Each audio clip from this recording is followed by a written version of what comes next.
Grand Rising. Happy Monday. I pray everybody's having a positive, productive start to your day today.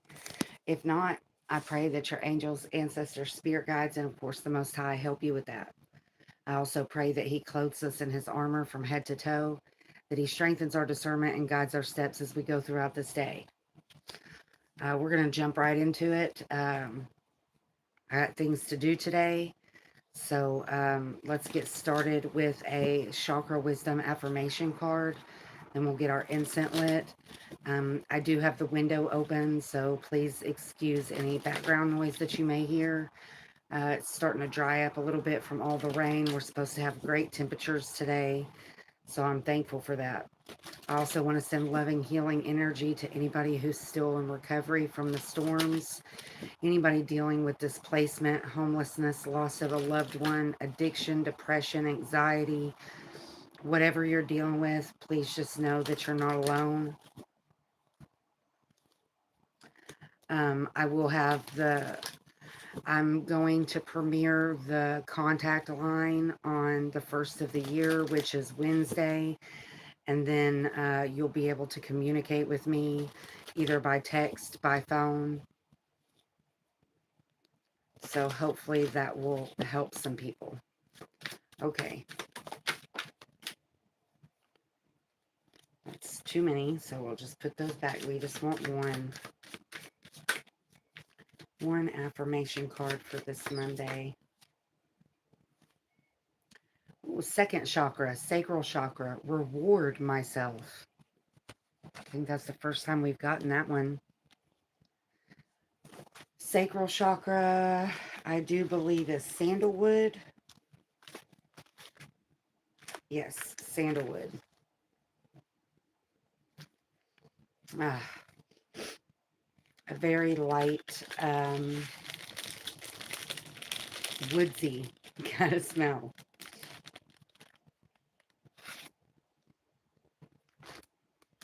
I wish we had smell-o-vision so you guys could smell it.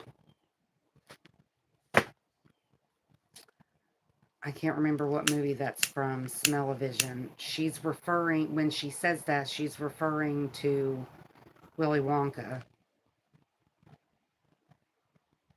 I can't remember what movie that's in where she talks about smell-o-vision. All right. Sacral chakra, sandalwood.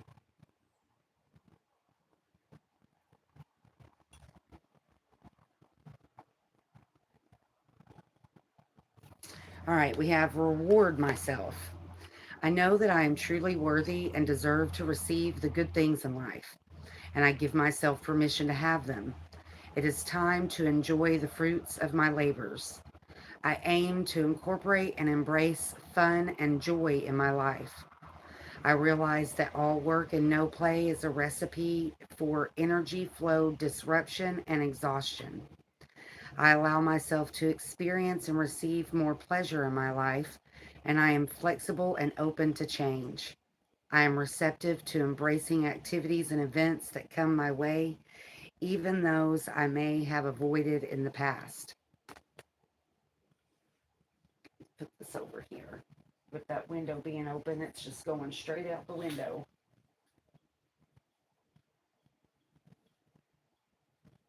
There we go. That works.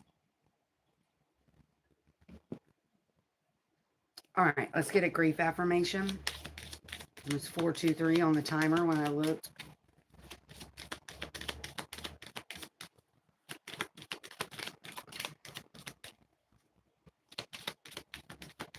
Remember, when you're making your New Year's resolutions, don't just make it about physical things.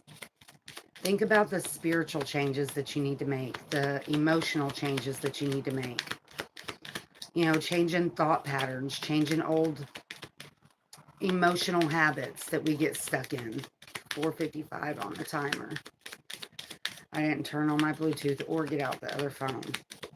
All right, can we get one grief affirmation, please?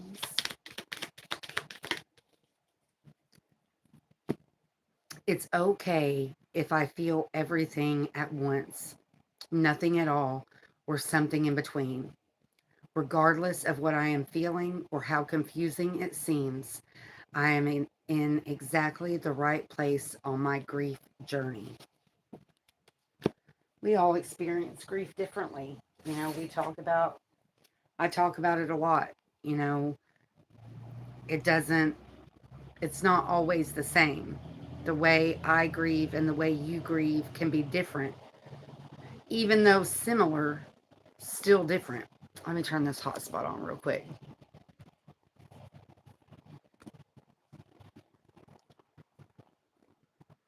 Okay. So it's important to remember, you know, just because you don't necessarily understand your grief, that doesn't mean it's bad. All right, let's get a verse of the day prayer card.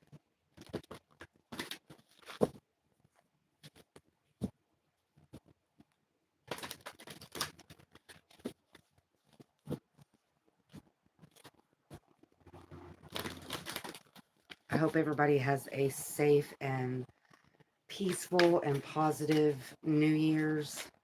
It's just right around the corner. I think we're supposed to get some more rainy weather. But I say to you, love your enemies. Pray for those who hurt you. Matthew 5:44.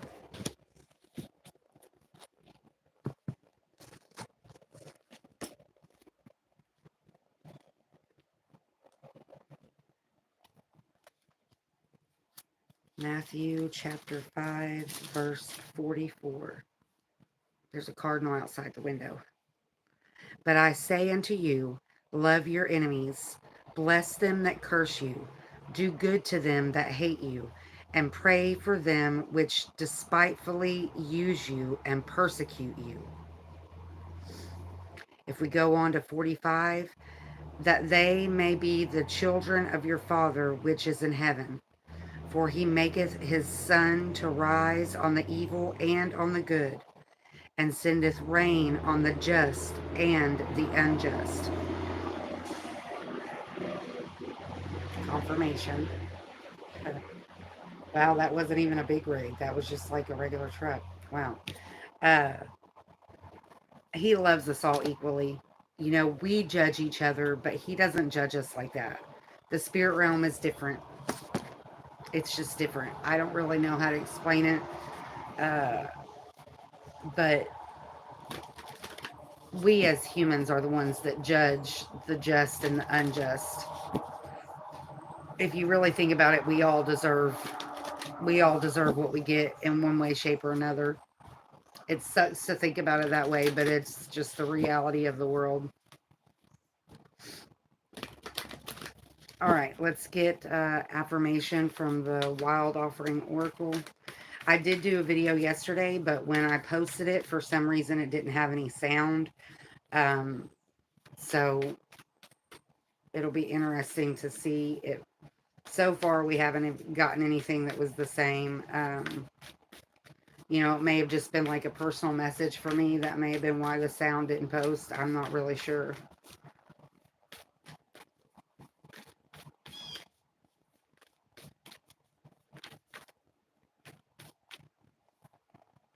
Change, money. Look at there, striving. It's been coming out every time. And loneliness. Striving on the bottom of the deck. That came out yesterday, and that's come out, at least I know, for the last week every time. All right, let me move these out of the way. Change, money, and loneliness. Don't scare yourself with the next 40 steps. All you need is that one next action. You can say to love, just show me the first step and change me into the one who can take it.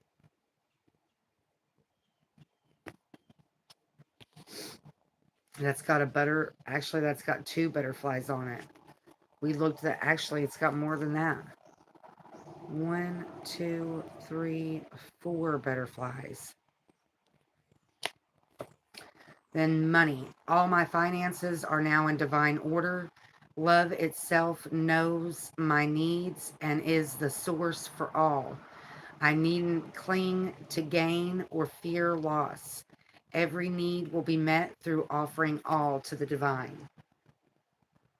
That's a hard one to stick to. In this world that we live in, everybody makes it about money. You gotta have money. You gotta have money. And I mean the world, that society pretty much has, the higher ups have pretty much made it like that.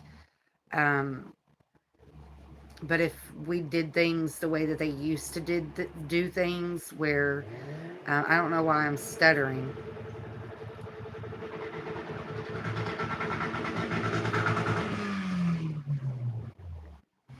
Do you hear that car stuttering? Um, it wasn't always like that. I mean, of course, you needed money for certain things, but you had barter systems and people actually helped people instead of relying on the government for everything. All right, loneliness. Families actually stuck together back then. They didn't just abandon each other. When you stop fearing your aloneness, you stop settling for less than you deserve. May I embrace and love my solitude. And that's when kindred spirits can finally come.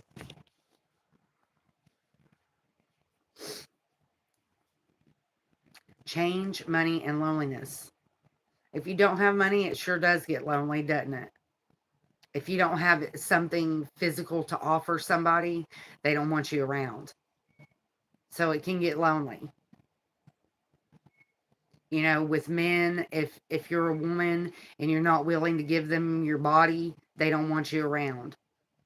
With men, which of course not everybody's like that, but for the most part, um, if men don't have money and women don't want them around, same. It's just sad that with people, majority of people, if you don't have something to offer them of material, something that they feel like is a gain, they don't want anything to do with you. They don't want you around. They don't want to help you. They don't want to talk to you unless you've got something to offer them. It's sad, but it's true. All right, let's get pulled from Mary Magdalene. I was gonna try to at least tell you what the cards were that came out for her yesterday, and I've obviously already mixed them up. The Eye of the Heart, Soul Work, and Beloved. Those are the three cards that we got from this deck yesterday. Love Never Ends, Beloved. Self-work, Soul Work, I Am in Service of Love. And then the Eye of the Heart, We Contain the Treasure. For where the nos is, there is the treasure. Those are the three cards we got yesterday. Okay, let me stick them back in here.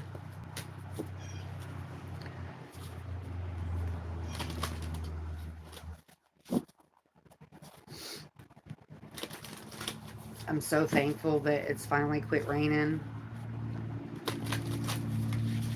I'm going to go for a long walk today. Last time I went, I did 2.2 miles round trip, but I would have went longer, but I forgot my bottle of water, and I was starting to get parched. I'm not going to make that mistake today. The Good. I am inherently good. Lining up with change. Change is a good thing. Sometimes it doesn't always feel good at the time, but change is a good thing. Whether it's spiritual change, physical change. This is the time of change, which really, winter time is a time of hibernation to, whoa, hold on, that was a lot.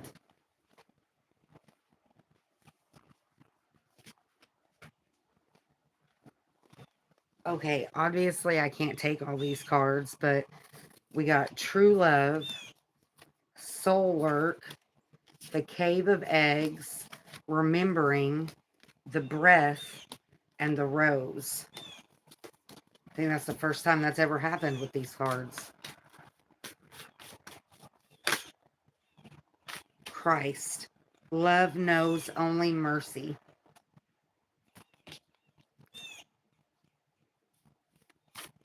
I don't really like that picture. Testimony. Love is stronger than death.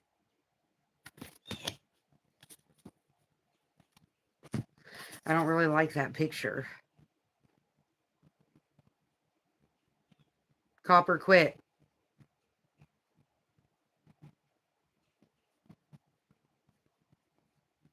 I don't know why they've gotten back in the habit of leaking their blankets, but it's about to drive me bonkers. They leak the blankets, then they get hair all over their tongue, then they sit there and trying to get the hair off their tongue, then they cough up hairballs. And it's like, well, if you'd quit licking the freaking blanket, that wouldn't happen. Uh, sorry, squirrel. Side note. Okay. We have the good, Christ, and testimony.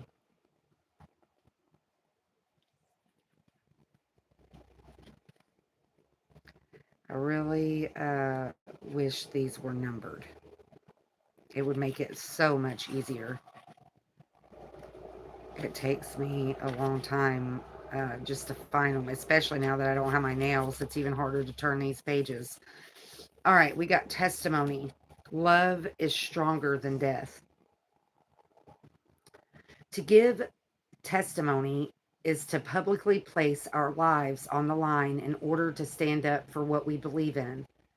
The testimony that Mary Magdalene gives to the court of Tiberius Caesar is still celebrated at Easter in the Eastern Orthodox Church with the tradition of exchanging red eggs. According to the legend, Mary Magdalene traveled to the court of Tiberius Caesar after Christ was crucified in order to give testimony to witnessing his resurrection. Because of her high social standing, she was given an audience before the court. I've always imagined that the testimony she then gave of Christ's resurrection was her first sermon. We can only imagine how she described what it was like to see Christ at the empty tomb, what it was like to see two angels standing where his head and feet had been, what it was like for the angels to ask her, "Why are you weeping?" And then for her to turn and see a familiar looking gardener who asked her the same question, "Why are you weeping?" And how it was only when the gardener said her name, it was only when she heard her name in his voice that she recognized Christ. Love, I have always imagined her saying, is stronger than death.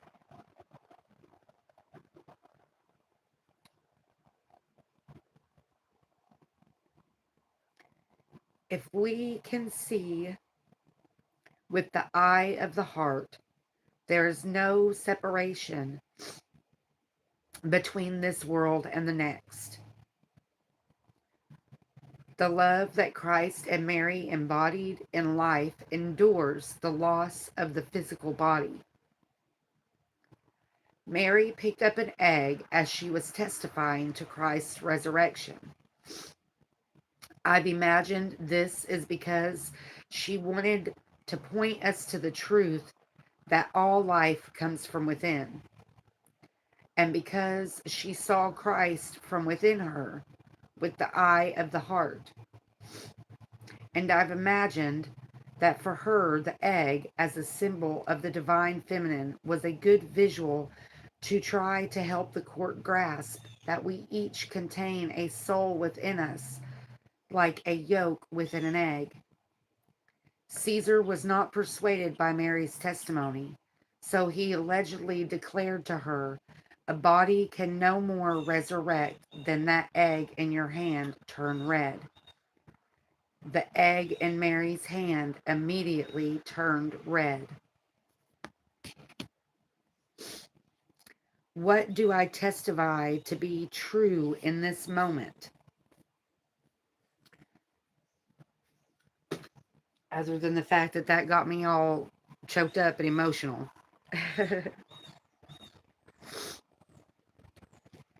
You know, those things in our lives that we know are true. We've seen it, we've felt it, we've heard it, and then we have people around us trying to tell us that it's not true. That's our testimony, that's our story. And it's sad that there are people in this world that try to take our story away from us, or try to change it, or try to tell us that it's not true. All right, then we have Christ and the good.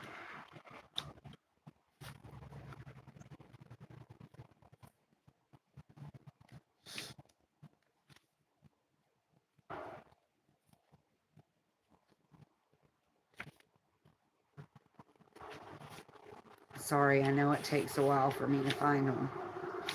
All right, the good. I am inherently good. 22 minutes exactly on the timer.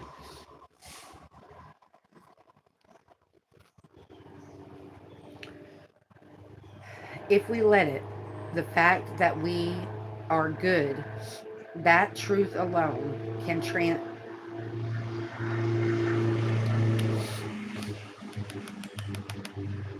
What a loud traffic this morning. I'm going to start over. If we let it, the fact that we are good, that truth alone can transform our lives. We can let go of the guilt, the shame, the feeling of not being enough, or of being far too much. We can let go of the idea that we are somehow less or worth less because we are human.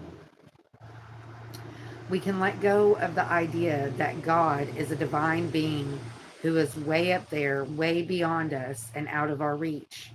We can let go of this idea of a spiritual hierarchy, this idea that somehow we are ranked on some virtual axis from the most saintly at the tippy top to the most sinful down at the bottom.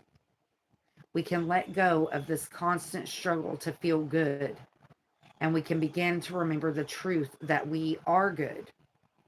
We are a part of the ultimate good, and this is both our truth to claim and our purpose to live.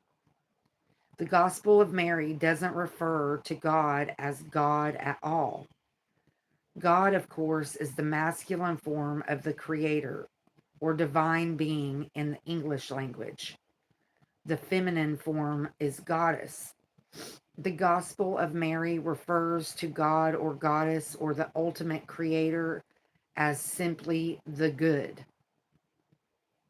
And the Gospel of Mary explains that human beings are not inherently or innately sinful. Human beings are good. Christ explains the human condition in Mary's Gospel by saying, "The good came among you, pursuing the good which belongs to every nature." Mary 3:5. The good belongs to every nature. This is important to emphasize. The good here isn't earned. The good belongs to us within us.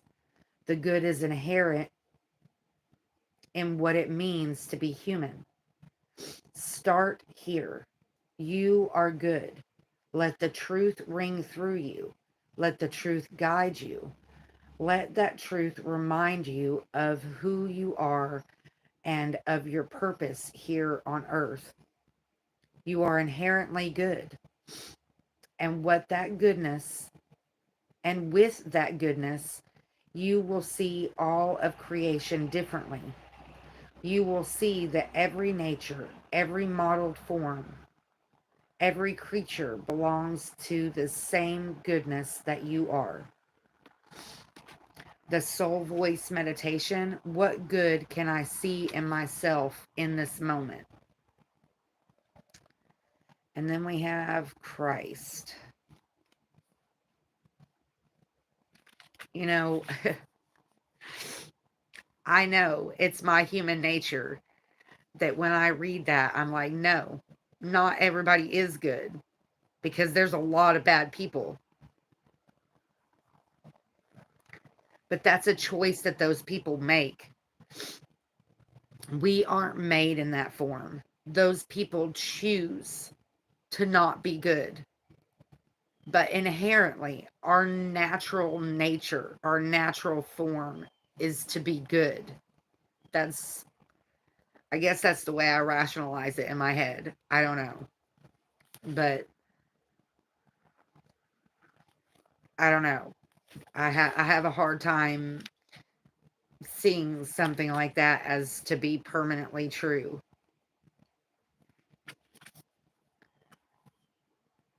Mm. I mean, that's like saying that Jack the Ripper was good. I don't think so. Like, to me, we all make a choice at some point. We decide whether we want to walk in the dark or in the light. Of course, we make a choice. We can decide that we want to change that. But I don't know. I'm not going to go too deep into that. Love knows only mercy.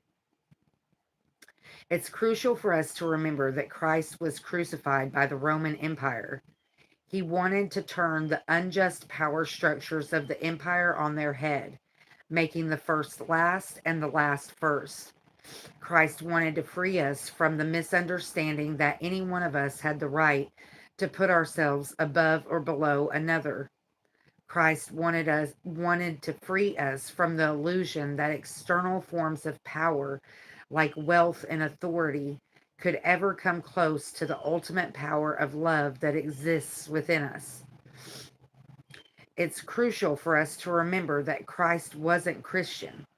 Christianity came hundreds of years after Christ. Christ himself embodied a spiritual practice called kenosis, which in Greek, which is Greek for self-emptying love.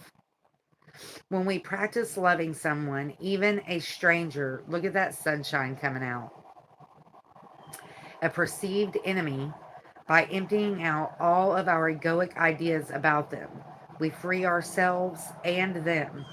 We put mercy into practice.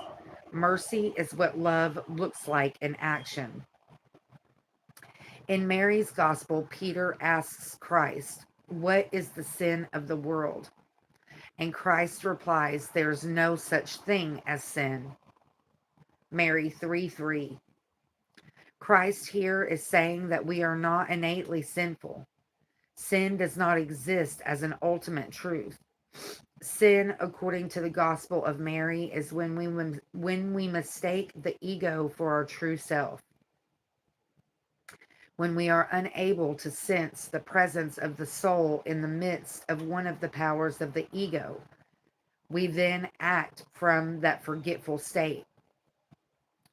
Christ in Mary's gospel wants us to remember that being human means being an ego with all the humanity that demands, and that being human also means being a soul.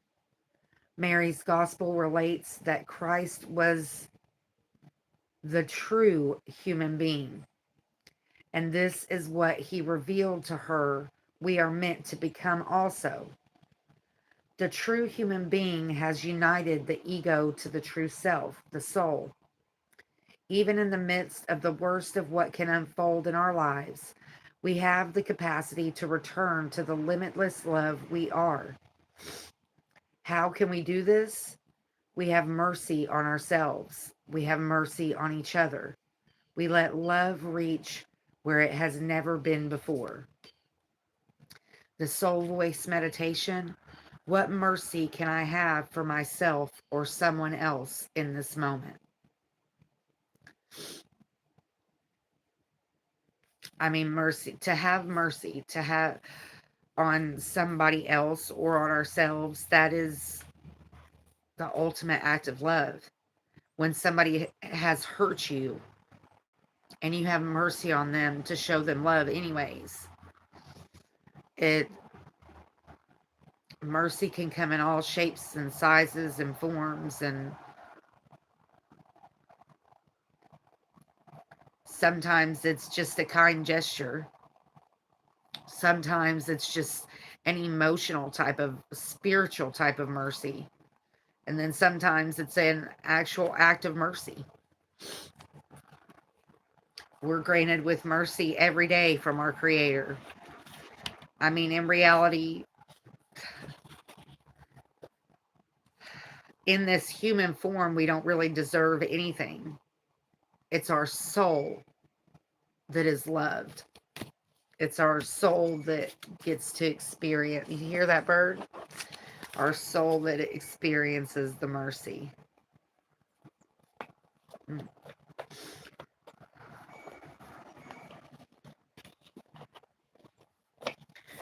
The birds have been very active. I'm so thankful for the sunshine. As always, be grateful for what you have, the big, the small, and the blessings yet to come. As we all know, it could be gone in the blink of an eye. So show some mercy today. Give some grace. Lend some love to somebody that might be lacking. If you see a need out there today, tomorrow, next week, if there's any possible way that you can fill that need, please do so. You may not only better their day, but you could possibly change their life, and you never know the impact it can have on yours. Be blessed, find peace, and I'll see you next time.